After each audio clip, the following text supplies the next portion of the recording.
I really wish and hope that all of you are safe and secure. These are indeed uncertain times, as we all know. And in fact, the past couple of years have been a watershed for IT leaders, testing their mettle against the biggest crisis ever as the COVID pandemic threatened to bring businesses to a halt. Many innovation stories were born out of their ingenuity in leveraging digital to drive transformational business outcomes. The year 2021 continues to be no less challenging as IT leaders guide their organizations to growth and revival through the highly volatile business environment, thus creating new vistas in innovation in its wake.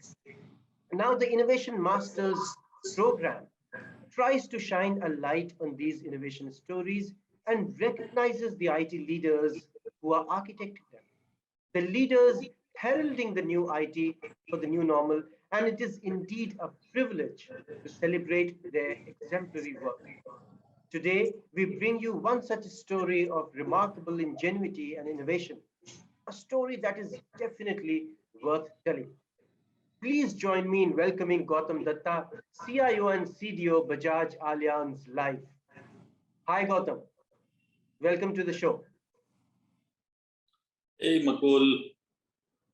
Thanks for having me here. And I hope you are doing very well and all healthy and safe and secure. Absolutely, absolutely. I also hope that you are doing well. So, Gautam, I primarily want to start by asking you something really basic. You know, we all understand that the past year has been pretty challenging for all IT leaders, to say the least. Now, we have also witnessed business models losing steam and a boggling number of people working from home. In fact, there are many companies which came up with really stellar ideas to convert the challenges into opportunities for innovation. Now, how critical was the role of digital in converting the challenges that were born out of one of the biggest crises into opportunities? Well, as you rightly said, this is really a basic question. If we had not have digital, then 2020 would have been in literal sense a watershed year for every country, for almost every business. It is digital that has saved the day for every business that is saved. The business that are thriving, of course, they build beyond digital, but digital has become those who were thinking that their world is persistent, their world is manageable. When I'm saying their world, I'm saying non-digital world, brick and mortar. Probably those businesses had a very forceful course correction to see how they could adopt digital. But let me refocus on industries that were digital as well as brick and mortar. Okay, insurance particularly, and particularly life insurance, always needed. The whole model always needed a friendly interaction between the customer and the sales manager or the agent. Absolutely. Assume you buying a life insurance. I'm sure you don't get up from bed thinking, today I will buy a life insurance. It never happens. So it happens through a cycle or series of interaction. It's a complex long-term product. True. It's a guaranteed product. It has got an investment product. It has got market link component to it. So it's a complicated stuff. Hence, couple of meeting, couple of cup of tea or coffee, and then you come up to a level where you say, yes, this is the right solution for my need. From 2020 March 23rd, suddenly these interactions became impossible. One side, the sales manager or agent cannot go to the customer place. The other side, customer also do not want to meet somebody like that. That does not mean the demand gone off. Demand is there. People still wanted to secure their life, still wanted to invest. But the medium through which that was to happen, gone off. That's where digital played the magic. For us, for the industry. That's Absolutely. when the adoption of virtual interaction peaked. And mind it, that does not mean that is when we launched a virtual interaction medium. We had virtual interaction medium. May not be as sharp as it is today. Obviously, in last 18 months, it has sharpened a lot, but it was there. But the adoption was like many other tool you have, this tool also you have. If you need, you will adopt, otherwise there is no need. But March 23rd, 2020, suddenly bring all of this to the center point for everybody to adopt. But that's a employee side of the story or partner or agent side of the story. Customer also went through the same journey. They also understood that I need to do certain things. But at the same time, we got to do it keeping a social distance.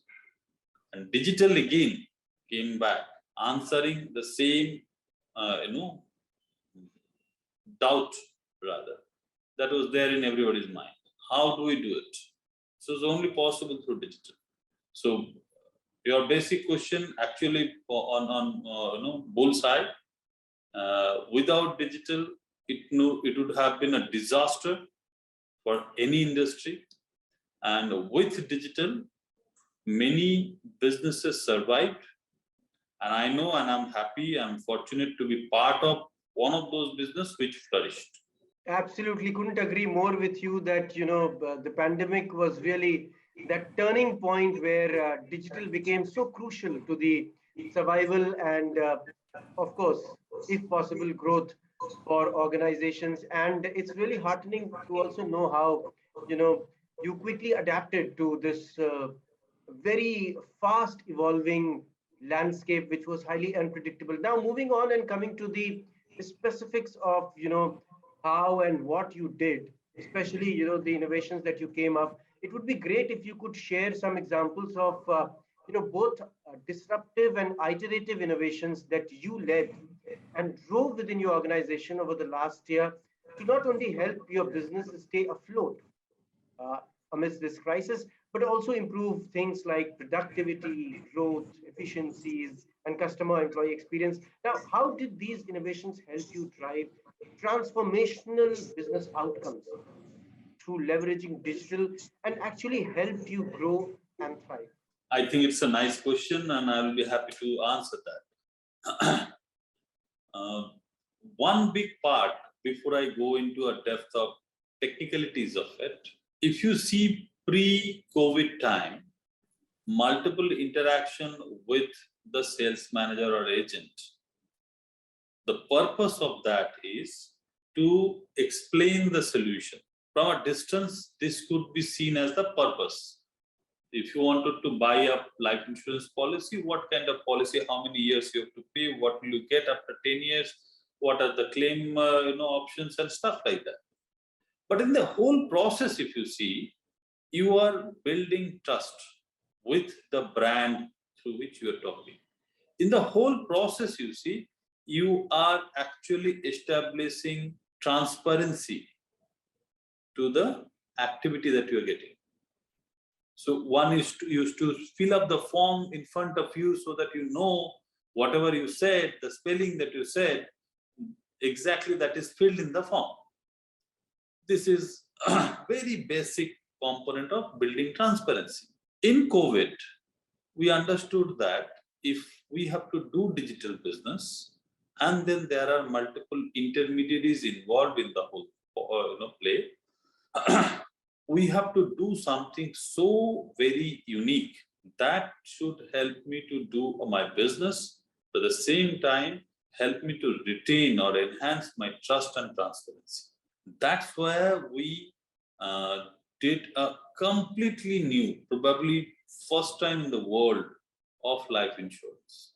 I have not heard anyone, any life insurance company using this. We enabled that the mobile application or tab application that my agent used to use or sales manager used to use, where the policy booking or need analysis or benefit illustration, all of that are happening, can be extended to my customer, regardless of what kind of mobile phone he is using or she is using, and without actually getting into any data leakage or any personal information leakage possibilities. What it did, it clearly fixed the gap of whatever I am saying, is that what I am actually putting in the system? Because you are not meeting the person face to face. So you are able to actually showcase that whatever I am saying is exactly what is there in the system, first of all. Second, whatever customer is saying, say, my name is Goutam, the spelling is Goutam. If I don't say it, you eventually would write Gauta, right? That's how it is, because Bengali Gautam is Bengali Gautam. Rest of the North India is Gautam, Gau. If you go to South India, it's Gautam, right? That's how the name, same name is spelled. Now, I'm giving you a very simple, very rudimentary example, but it can go really complicated in case of life insurance product. Now, that's what we invented at that point in time, during March, April, May, and we branded saying Smart Assist and launched not only for customer but also for partners. It did tremendous thing for us. Crores of business we booked through this platform, crores. Thousands of customers interacted through this. They all appreciated because now they know what they are entering. We could also give them control. They could also give them control. While we share the screen, we can be on video call, audio call, all of that, which we eventually grew on the platform. But the base is you could mimic the page without having any security concern, without thinking through what OS, what model of phone, all of that. That's one example. Let me quickly give you another example, which may not be groundbreaking, but definitely weak. At this point, or little ahead of COVID lockdown, in February last year, we launched our customer WhatsApp bot. This bot is unlike most other available bot, which are question answer. This bot is NLP driven, AI assisted bot, which understand the intent and try to engage with you. There are at least 19 or 20 service requests that it can close then and there. We are life insurance, we are not general insurance. So number of customers are always a little lesser than general insurance, but we also done through few lakhs, around 6 lakhs customers on this WhatsApp platform.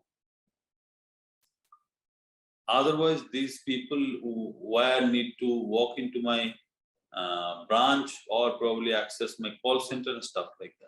So amazing. That also helped them tremendously. Wonderful. One more I can tell you very quickly is humanoid. Okay, so when you wanted to reach out, either you go to branch or you go to portal or you go to the most used option is call the call center. Now, when you call the call center, we are on COVID. So call center is also working from home and all of that. So how do we manage that and still be able to service my customer? So we deployed a humanoid, which based on which all IVR options that we've chosen, the humanoid can be activated and can take care of your conversation and support. Today, 23 to 30% of my call center load is actually served by the humanoid.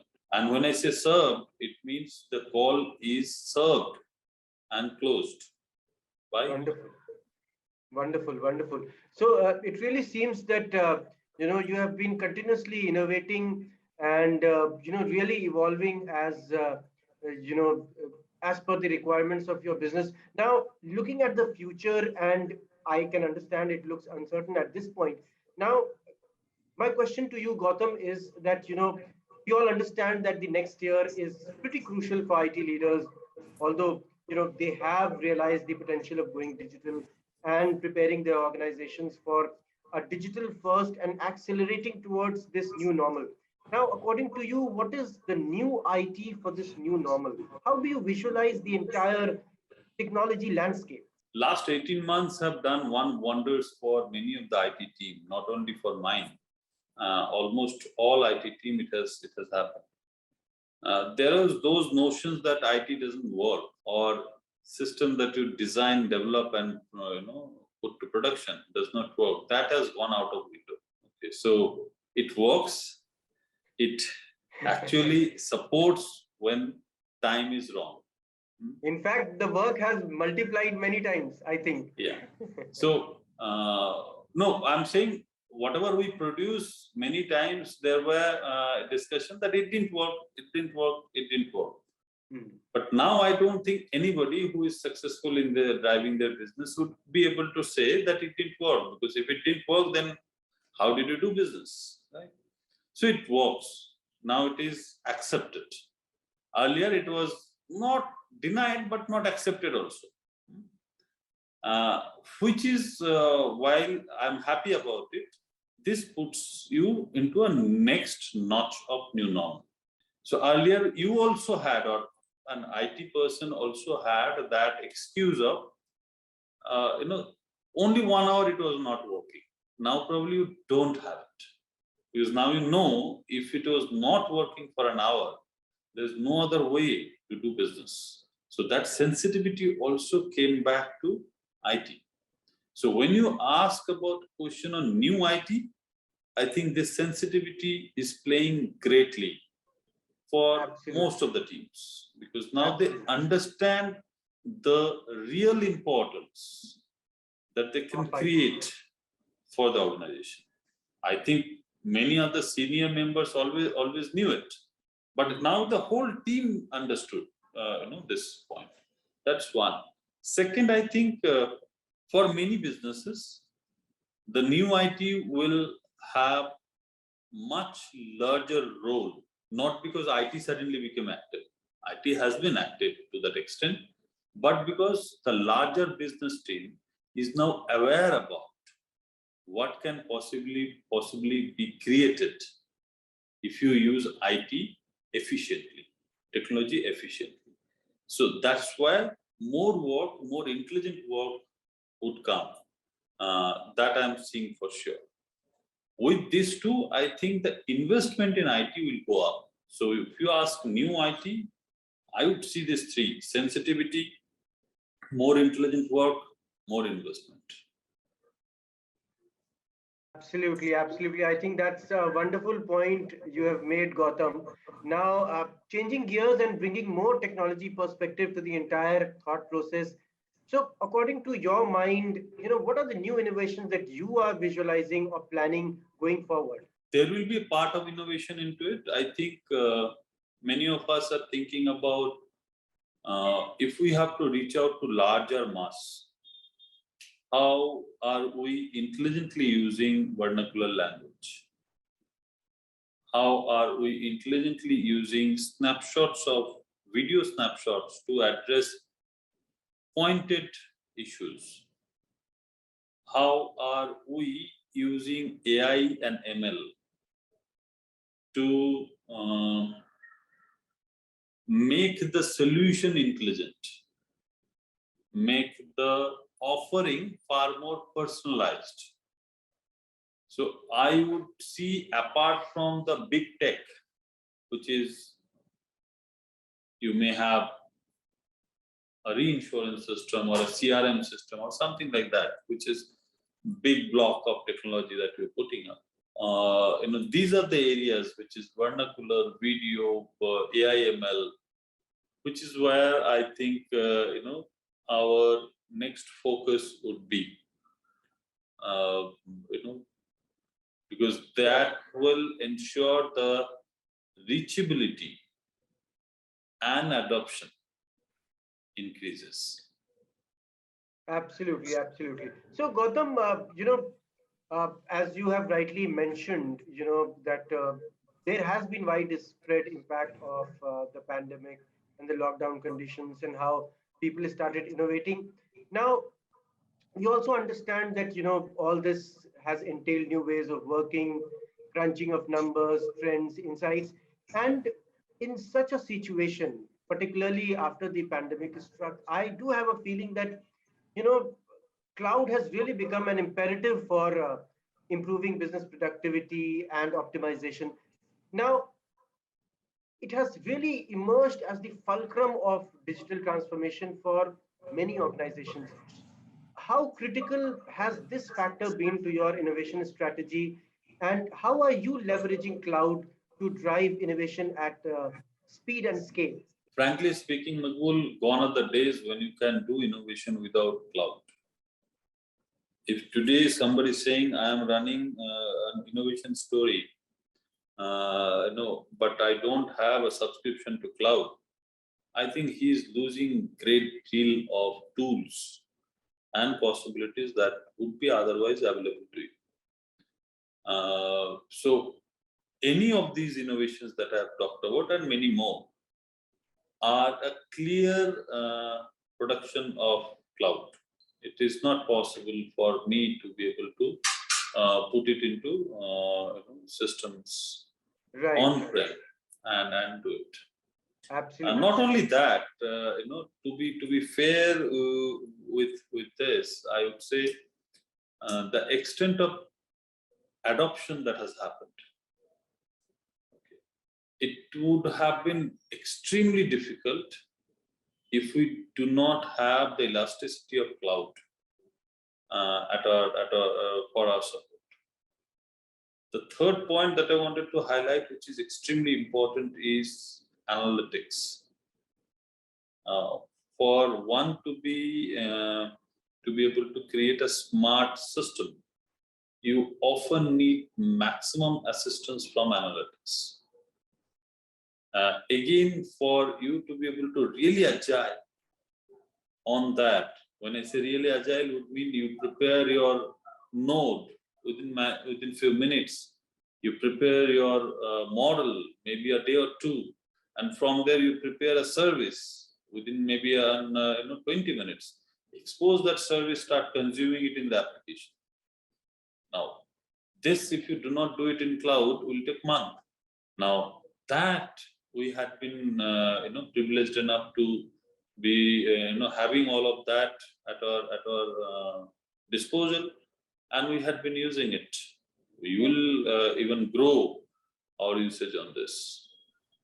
Absolutely, absolutely. Now, Gautam, really coming to the last part of this interaction and the last question. So, what is your advice to other technology leaders, such as CIOs and all those, on how they can truly optimize their innovation agenda, leverage digital, and how do they maximize business transformation through digital disruption? Well, first of all, Magul, I do not consider myself to be big enough to give advice to anybody, let alone the CIOs. You are a veteran, sir. No, I still consider I am far less knowledgeable than many others. But let me put up my experience. If that helps anyone, nothing like it. First of all, please don't engage in innovation if you do not have the context. I don't think industry appreciates innovation for the sake of self. Industry appreciates when you do innovation which helps the business at a fundamental level. So contextual innovation is extremely important. That's point number one. If that requires a great degree of change, that requires a great degree of change. You can't help it. Second, innovation cannot be one department or one person's job. Then you are restricting a big sum of people for almost nothing. So you've got to be a little more open to involve whosoever. Could be your employee, could be your associate, could be your partners, could be anyone, could be a short-term or a associates to come up with ideas and be able to run 0 to 1 part of it. 1 to 10 is where you have to apply lots of logic, lots of filtration, but 0 to 1, you have to really open. Third part of the openness is you must use incubators, you must use cloud platforms, the PaaS platforms. You must learn from other industry to do the same thing in your industry. That's couple of things that I found to be very useful. The only other point that I must highlight here is during COVID, almost every one of us have gone through tremendously tough time. Those who were health-wise safe and secure must have gone through tremendously tough time in terms of balancing their work and social life. So my point is, please do celebrate even a small win. That's extremely important. I think it is important duty of us to keep our teams, not only tech teams, keep our teams fully engaged and energized. These are the 2 points I would have. Absolutely, I couldn't agree more with you, Gautam, that every innovation deserves to be celebrated, preserved, and really taken forward to its logical conclusion. Now, we come with this. We come to the end of this episode of Innovation Masters series. It has been a wonderfully insightful talk. Thanks, Gautam, for sharing your inspiring story. And we really hope that the audience here has had a lot of wonderful insights and takeaways. So, thank you all for joining us today. Have a good day.